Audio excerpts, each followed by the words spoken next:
Evening అయ్యేసరికి అందరికీ గుర్తొచ్చేది స్నాకే కదా! మరి ఇవాల్టి స్నాక్‌లో ఇలా మసాలా వడ చేసుకుందామా?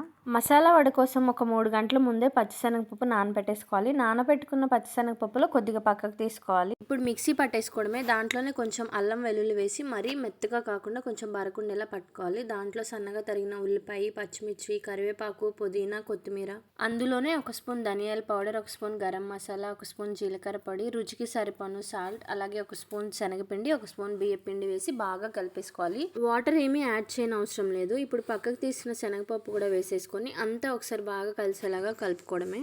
చేతి మీద ఆయిల్ అప్లై చేసుకొని ఇప్పుడు వడలు చేసుకోవడమే. వడ మరీ పల్చగా చేయకూడదు, అలా అని మందంగా కూడా చేయకూడదు, మీడియంగా చేసుకోవాలి. ఆయిల్ హీట్ అయ్యాక వడలు వేసేసుకోవడమే. వడ వేయగానే తిప్పకూడదు, వెంటనే తిప్పితే రాదు. ఇంకా 2 వైపులా చక్కగా ఫ్రై చేసుకోవడమే. మసాలా వడ రెడీ అయిపోయింది. వీడియో నచ్చితే ఒక లైక్ కొట్టి మన ఛానల్ని సబ్స్క్రైబ్ చేసుకోండి ప్లీజ్.